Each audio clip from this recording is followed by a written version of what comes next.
Helicopter নিয়ে পালিয়ে চলে গেল, ওই দেশে গেছে, কয়েক মাস কেটে গেল, মাঝে মাঝে কল রেকর্ড ফাঁস হয়, বলে দেশের কাছে আছি, চট করে ঢুকবো, ঢুকবে নিতে বের হলেন কেন?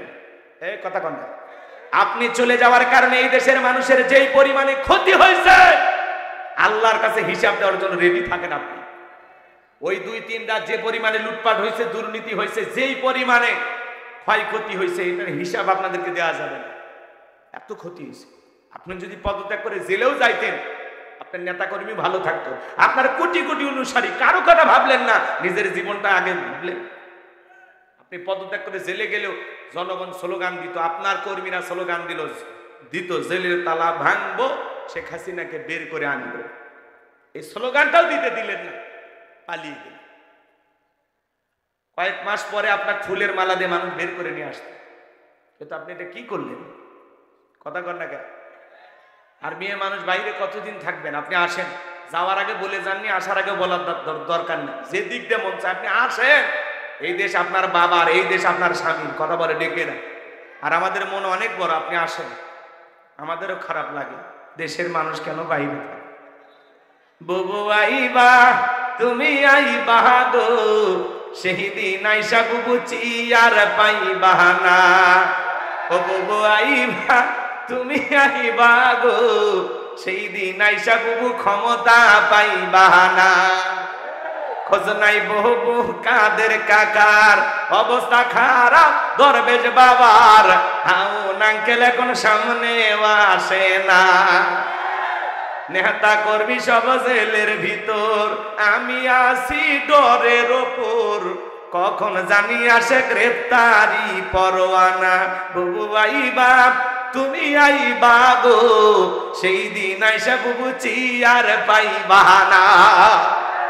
ক্ষমতার চেয়ার থেকে নামা সহজ, কিন্তু ওই চেয়ারে ওটা কঠিন। আগামীতে আর যাই হোক সিদ্ধান্ত নেব, আর কোন নারীকে এই দেশের প্রধানমন্ত্রী বানাবো না। আগামীতে যে দলেরই হোক পুরুষ প্রধানমন্ত্রী কারা কারা আছেন হাত তুলে দেখান। তাকবীর। হাত নামান। নারীদের দেখার দিন শেষ, আগামীতে পুরুষের বাংলাদেশ। দেখেন না, মেয়ে মানুষের রাগ বেশি, জেদ বেশি, স্বামীর সাথে ঝগড়া লাগে, হাড়ি পাতিল ভেঙে ফেলে দেয়, স্বামী তুলে আসার মারে, রাগ করে বাড়ি ঘর থেকে বাপের বাড়ি চলে যায়, রাগ করে এই দেশের 20 কোটি জনগণ রেখে পালিয়ে গেছে। কি বুঝলেন?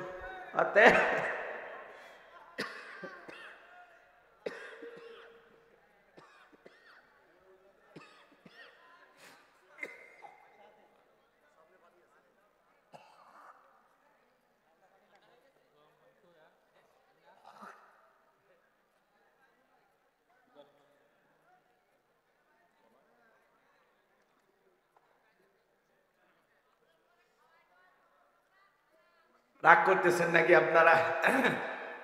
এগুলো বললে অনেকের মন খারাপ হয়, বলে হুজুর এগুলো বলা যাবে না। এই বেটা, এই 16 বছর তো কন্ট্রোল করেইছিলাম, আর কত গলা চেপে ধরবে? এখন একটু মন খুলে কথা বলতে দাও, 16 বছরে কাজ আদায় করা লাগবে। কথা বলে একটু বলতে দাও। ওরা আয়না ঘর বানায়, তারপরে বলতেছে না এগুলো আয়না ঘর, নাটক। যে সিয়ারটা আপনারা দেখছেন সোশ্যাল মিডিয়ায় ভাইরাল হয়ে গেছে, এটা আবার যারা ওই যে আফসোস লীগ, এরা বলতেছে এই সিয়ার ষড়যন্ত্র করে বানাইছে। ইউনূস সরকার নাকি 6 মাসে আয়না ঘর তৈরি করে তারপরে আয়না ঘর পরিদর্শন করবে। চিন্তা করেন, মানুষ মিথ্যাবাদী হয়, এতটা মিথ্যাবাদী হয়? হ্যাঁ, আপনাদের কি মনে হয় ইউনূস সরকার আয়না ঘর বানাইছে নাকি যিনি পালিয়ে গেছে উনি বানিয়েছে? হাত তুলে বলেন তো সত্যি কথা। হ্যাঁ ঠিক আছে, আমরাও বিশ্বাস করি উনি বানিয়েছে, কিন্তু ওনার কিছু আছে না সোশ্যাল মিডিয়াতে কিছু বলতেছে না এটা আয়না ঘর, এটা সাজানো, এটা গুজব, এটা রং করছে, এ করছে, সে করছে, নানান কথা বলা হয়। যারা আয়না ঘর বানিয়ে, চেয়ার বানিয়ে মানুষকে ধরে নিয়ে যে ইলেকট্রিক শক দিত, আহারে কত মানুষের আর্তনাদ, হাহাকার, চিৎকার ওই দেয়ালের ভিতরে আটকে ছিল, পৃথিবীবাসী শোনেনি। কথা বলে ঠিক না? কিন্তু ওই মাজলুমদের চিৎকার ঠিকই আসমানে পৌঁছে গেছে। পাপ তো বেশি দিন করা যায় না, পাপের 16 কলা পূর্ণ হয়ে গেলে আল্লাহ ছাড় দেয় না। আল্লাহ ধরে না, যেদিন ধরে সেদিন আর ছাড়ে না। কথা বলেন ঠিক কি না? ওরা আয়না ঘর বানিয়েছে, ওরা শাপলা চত্বরে হত্যা করেছে, নিরীহ আলেমদেরকে ফাঁসির দড়িতে ঝুলিয়েছে, মিথ্যা মামলা হামলা দিয়ে হাজারো মানুষকে ঘর ছাড়া বাড়ি ছাড়া করেছে, কথা বলেন ঠিক কিনা? আজকে যারা জুলুম করেছিল ওরা দেশ ছাড়া। খালেদা জিয়া কি করছিল? বাড়ি ছাড়া। উনি হয়েছে দেশ ছাড়া। খালেদা জিয়া বলছিল আল্লাহ আছে, বিচার আমি আল্লাহর কাছে দিলাম। কথা বলেন না কেন? এক মহিলা বলে এই মেয়ে এত কথা বলো কেন? কয়দিন হয়েছে চাকরি পেয়েছে? গোপালী গোপালী গোপালগঞ্জের নাম পাল্টে দেব। কথা বলেন, বলতো না? আল্লাহর সেই বান্দি জেল খাটছে, অসুস্থ হয়ে দেশে পড়েছিল, রাজকীয় ভাবে প্লেনে উঠে চিকিৎসার জন্য বাইরে গেছে। কেউ রাজকীয় ভাবে সম্মান নিয়ে দেশের বাইরে যায়, আর কেউ হেলিকপ্টার নিয়ে পালিয়ে যায় যান বাঁচানোর জন্য। এটাই আল্লাহর খেলা। উনি কখনো দেশের মানুষকে বিপদে ফেলে পালিয়ে যায়নি। গেছে খালেদা যে পালাইছে, ঈশ্বর চাচা পদত্যাগ করে জেলে গেছে, তাও পালাই। আপনি কেন চলে গেলেন? আমাদের খুব আফসোস। হ্যাঁ যাক বাজান গো, আমার মন খারাপ করবেন না, চলেন না সামনের দিকে যাই। আমি গুনাহগার যে কথা বলতে চাচ্ছিলাম, এইবার জালেম বাদশার লোকেরা ওই পথে একজন ইমানদার হেঁটে যায়, ডেকে বলে শোনো, প্রতিমার নামে কিছু না কিছু দেওয়া লাগবে। ইমানদার ডেকে বলে ভাই প্রতিমার নামে দেওয়ার মতো আমার কাছে কোনো কিছু নাই। এইবার ডেকে বলে শোনো, কিছু না কিছু দিতেই হবে, আর না হলে ওই যে প্রতিমার নাকে ঢোকা একটা মাছি পড়ে আছে, সেখান থেকে একটা মাছি মেরে নিরাপদে চলে যাও। ইমানদার ডেকে বলে মাছি মারলে কি এমন অপরাধ হবে? আর দেরি করলেন না, একটা প্রতিমার নামে মাছি মেরে লোকটা চলে গেল। কিছুদিন পরে আর একজন ইমানদার হেঁটে যায়, জালেম বাদশার লোকেরা ডেকে বলে প্রতিমার নামে কিছু না কিছু দাও। ইমানদার ডেকে বলে ভাই প্রতিমার নামে কোনো কিছু আমি দেব না, দেয়া আমার পক্ষে ঠিক না, কারণ প্রতিমার নামে কোনো কিছু দেয়া আমার জন্য শিরিক। তখন ডেকে বলে শোনো, কয়েকদিন আগে তোমার মতো একটা ইমানদার এই পথে হেঁটে গেছে, তাকে একটা সুযোগ দিয়েছিলাম, প্রতিমার নামে একটা মাসি তুমিও মাইরা যাও, ওই একই সুযোগ আমরা তোমাকেও দিলাম। ইমানদার ডেকে বলে ভাই কোনো কিছু তো দেবই না, প্রতিমার নামে মাসি মারার মতো সামান্য শিরিকও আমি ইমানদার করতে পারবো না। চিৎকারে মেরে বলেন আল্লাহু আকবার। জালেম বাদশার লোকেরা ডেকে বলে শোনো, হয় প্রতিমার নামে একটা মাছি মারবা, না হলে বাদশার নিয়ম অনুযায়ী এক খোপে দেহ থেকে কাল্লাটা ফেলে দিব। ইমানদার ডেকে বলে ভাই কাল্লা দিতে রাজি, কিন্তু আল্লাহ দিতে রাজি নাই। আল্লাহু আকবার। এবার জালেম বাদশার লোকেরা বারবার বলে, ইমানদারে কি উত্তর দেয়? সর্বশেষ ডেকে বলে শোনো, হয় প্রতিমার নামে মাছি মারবা, না হলে কিন্তু এক কপে কাল্লা ফেলে দিব। ইমানদার ডেকে বলে কাল্লা দিতে রাজি, আল্লাহ দিতে রাজি নাই। এই কথা বলা মাত্রই জালেম বাদশার লোকেরা এক কপে দেহ থেকে কাল্লাটা ফেলা দিল। আমার নবী ডেকে বলে, যে ব্যক্তি মাছি মেরে নিরাপদে চলে গেল, ও মাছি মেরে নিরাপদে যায় নাই, ও মাছি মেরে নিজেকে জাহান্নামে নিয়ে গেল। আর যে ব্যক্তি মাছি না মেরে কাল্লা দিল, সে রক্তের সাগরে ভাসতে ভাসতে আল্লাহর জান্নাতে পৌঁছে গেল। বলুন সুবহানাল্লাহ। এই জন্য নেতাদের হাইব্রিড স্লোগান দেয়া যাবে না। সমাজে একটা স্লোগান আছে, শোনেন নাই? ধর্ম যার যার উৎসব সবার। এটা হলো কুফরি স্লোগান, ইমান ধ্বংস করা স্লোগান। এটা মুসলমান এই স্লোগান দিতে পারবে না। মুসলমান বলবে ধর্ম যার উৎসব তার। বৌদ্ধদের উৎসব বৌদ্ধদের কাছে, খ্রিস্টানদের উৎসব খ্রিস্টানদের কাছে, হিন্দু দাদাদের উৎসব হিন্দু দাদাদের কাছে, মুসলমানের উৎসব সমস্ত জাতির কাছে। আমাদের উৎসবে অমুসলিমেরা আসতে পারে, কোনো বাধা, কিন্তু মুসলমান যেতে পারবে না। কথা কয় নাকি? মুসলমানরা যাবে নিরাপত্তা দেওয়ার জন্য। মুসলমানদের দায়িত্ব, যেই জনপদে মুসলমানরা ক্ষমতায় থাকবে, ওই জনপদে যদি অমুসলিম থাকে, তাদের নিরাপত্তা নিশ্চিত করার দায়িত্ব হলো মুসলমান। তারা ধর্ম পালন করবে স্বাধীনভাবে, লা ইকরাহা ফিদ্দিন। ধর্ম নিয়ে কোনো বাড়াবাড়ি নাই, জবরদস্তি নাই। কথা বলেন ঠিক না? তারা স্বাধীনভাবে ধর্ম পালন করবে। মুসলমানের দায়িত্ব নিরাপত্তা নিশ্চিত করা। মায়ের কোলে শিশু যেমন নিরাপদ, ডিমের ভিতরে কুসুম যতটা নিরাপদ, তার সাথে বেশি নিরাপত্তা নিয়ে অমুসলিম মুসলমানের দেশে বসবাস করবে। কথা বলেন ঠিক না? আর আপনি কি করেন? মুসলমান হওয়ার পরে বউ বাচ্চা 14 গোষ্ঠী সাথে নিয়ে মোটর সাইকেলে তুলে গাড়ি ভাড়া করে গান গাড়ার যান, মেলায় যাই রে, মেলায় যাই রে। কথা কয় না কে? আলেম ওলামা ওয়াজ করে, ভাই খবরদার দুর্গাপূজা মেলায় যাবেন না, যেখানে আল্লাহর সাথে প্রকাশ্যে শিরিক করা হচ্ছে, এখানে মুসলমান যেতে পারে। তখন বলে হ্যাঁ আমি না বাড়িতে ছোট বাচ্চা বায়না ধরছে, একদিন না পূজার মেলা গেছি, গেলে কি আমি হিন্দু হয়ে গেলাম? এই ঠেটারে বুঝাবে কে বলেন? এরকম ঠেটা লোক আছে না? মনে রাখবেন, অমুসলিমদের উৎসবে যাওয়া মুসলমানদের জন্য জায়েজ নাই। যারা নিরাপত্তা দেবে তারা যেতে পারে। এদিক খেয়াল করেন, শোনেন, আমাদের ঈদের নামাজে তারা আসে, কথা বলেন ভাই, জুমার নামাজে আসে, জানাজায় আসে, লাইলাতুল বরাতে আসবে, লাইলাতুল কদরে আসে, আপনি কেন যান? তার মানে অমুসলিমের চাইতে আপনার লজ্জা কম। কথা কন, রাগ কইরেন না, খবরদার তাদের কোন উৎসবে আপনি যাবেন। এমনি এক জায়গায় বাজারে বসে চা খাইতে পারেন, গল্প করতে পারেন, কোনো সমস্যা নেই। অমুসলিম অসুস্থ, রক্ত দিয়ে বাঁচান, টাকা পয়সা লাগলে দিয়ে দেন, সহযোগিতা করেন, কথা বলেন। কিন্তু তাদের পূজার উৎসবে আপনি যেতে পারবেন। বউজার হক সবার মানবেন নাকি? কথা কয় না, মান রাগ করেন আমার কথা। চাকরি যার বেতন সবার মানবেন? পুকুর যার মাছ সবার মানবেন? গাছ যার ফল সবার মানবেন? গাছ যার ফল তার, চাকরি যার বেতন তার, কথা কর। বউ যার হক তার, ধর্ম যার উৎসব তার, ধর্ম যার যার উৎসব তার। মনে থাকবে তো ইনশাল্লাহ? তাহলে আজ থেকে কি আমরা শপথ গ্রহণ করতে পারি যে জীবনে কোনোদিন দুর্গা পূজার মেলায় যাব না? হাত তুলে বলেন তো কারা কারা যাবেন না জীবনে কোনোদিন? মনে থাকবে তো ইনশাল্লাহ? শিরিকের সর্বশেষ একটি কথা বলে আমরা অন্য পয়েন্টে আলোচনা করব। শোনেন, এদিকে আমার দিকে তাকান। এখানে মনে করেন আপনার একটা ভিআইপি গেস্ট আসবে যশোর শহর থেকে। জাহাঙ্গীর স্যার সকাল থেকে রান্না বান্না করছে, রান্না বান্না করে খাবারের প্লেট সাজাইছে, গরু, খাসি, মুরগি, কাতল, রুই, বিভিন্ন মাছ দিয়ে 52 প্রকার আইটেম দেখতে পেলেন, খাবারের প্লেট সাজাইছে। চিন্তা করলো ছোট ছেলেটারে খুব ভালোবাসি, আর সামান্য একটু পাতলা পায়খানা প্লেটে দেখ কোন আইতেছে। এবার খাবারের পরিচিতি চলতেছে গেস্টের সামনে। ভাই এটা কি গরু, এটা খাসি, এটা পাকিস্তানি মুরগি, এটা ব্রয়লার, এটা দেশি মুরগি, কথা কেন, এটা বল মাছ, এটা কাতল, এটা রুই, এটা এইটা কি? তখন বলছে ভাই ছেলেটাকে খুব ভালোবাসি তো সামান্য একটু পাতলা পায়খানা দিচ্ছি, খেয়ে নেন। দুনিয়ার কোনো গেস্ট, কোনো মেহমান এই খাবার কি খাবে?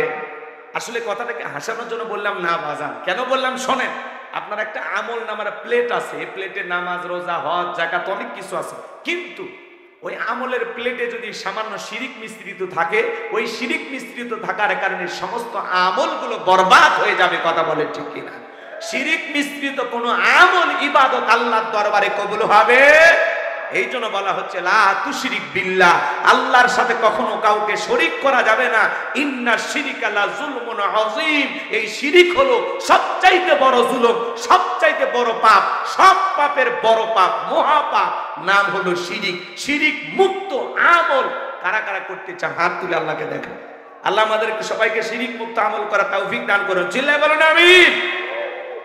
এইবার আমার আল্লাহ ডেকে বলে, লোকমান তুমি তোমার সন্তানদেরকে আমার সাথে পরিচয় করা দিলে আমি আল্লাহ বড় খুশি হয়ে গেলাম। এইবার আমার দায়িত্ব তোমার সন্তানদের তোমার সাথে পরিচয় করে দেওয়ার। এই জন্য আল্লাহ তাআলা এই জায়গায় পিতামাতার খেদমতের একটু আলোচনা করলেন। 5টা মিনিট আমি এই কথাটা বলে অন্য পয়েন্টে আবারও কথা বলতে হবে। আয়াত টু আয়াত আলোচনা চলতেছে, খারাপ লাগে নাকি বাজান? যেহেতু লিখেছেন তাফসিরুল কোরআন মাহফিল, মনোযোগ দিয়ে কথাগুলো শুনবেন। 12টা পয়েন্টে আমি কথা বলবো, মন দিয়ে শুনবেন বাজান গো আমার। অনেকে সমাজের মধ্যে আছেন, এই সমাজের দিকে তাকায় দেখেন 95% ফ্যামিলিতে আজকে মা বাবা লাঞ্ছিত, বঞ্চিত, অপমানিত, কথা বলেন না কেন? ঘরে ঘরে শান্তি নাই, শান্তি নাই।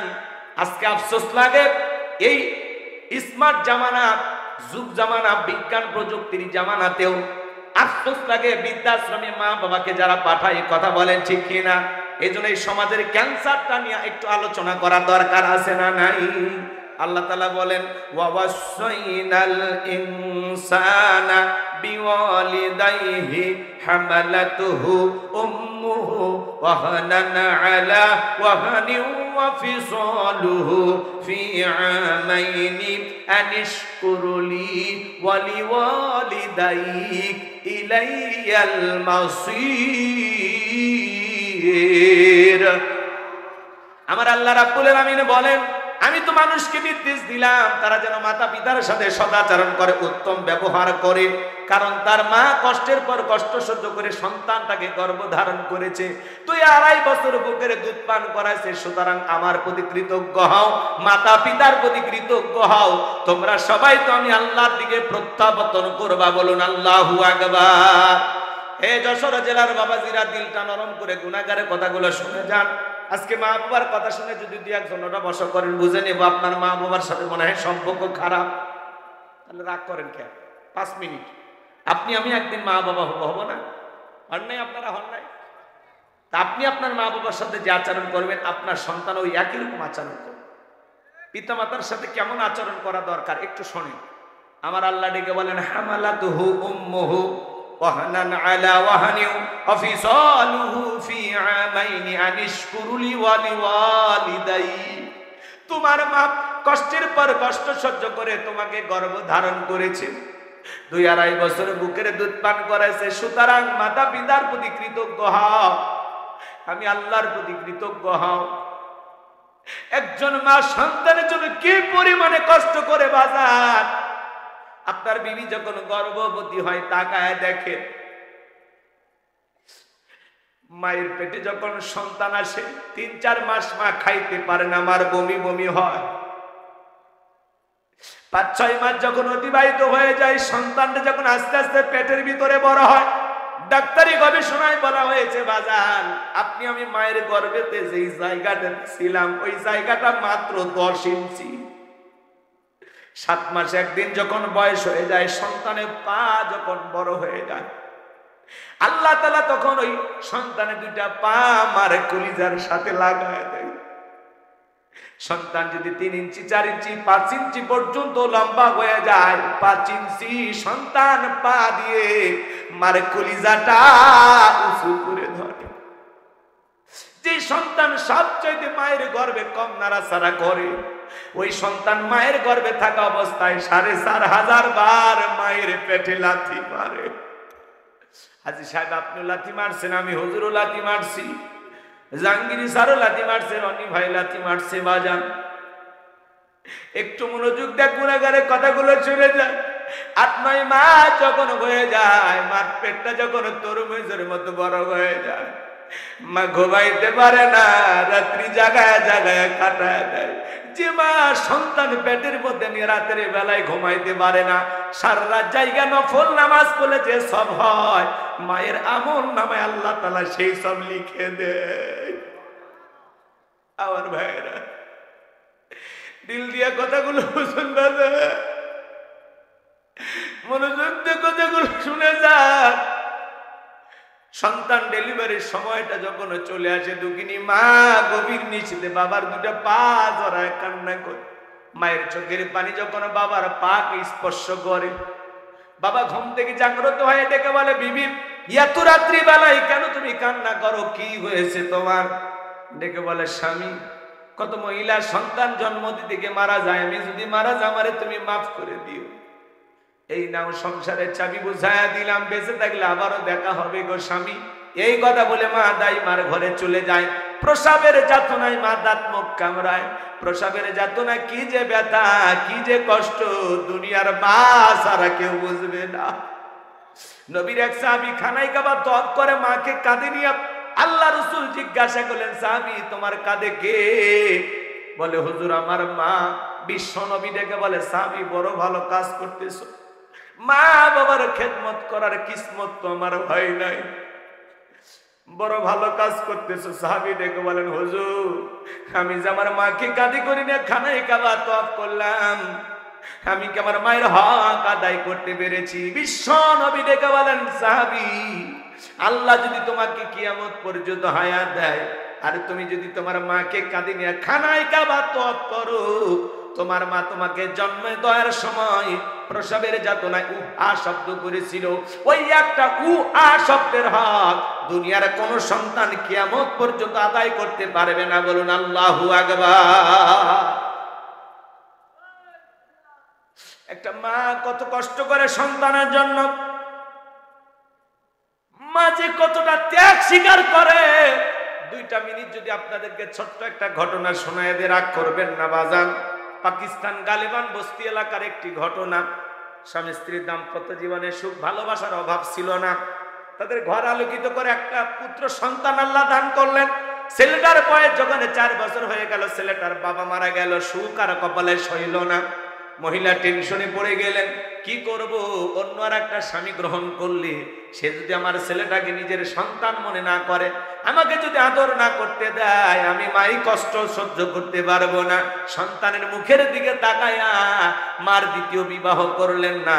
মানুষের বাড়িতে চাকরের কাজ করে কিছু ভাত পায়, কিছু খাবার পায়, এই খাবারটা দুঃখিনী মা সন্তানের মুখে আগে তুলে খাওয়ায়, তারপরে নিজে খায়।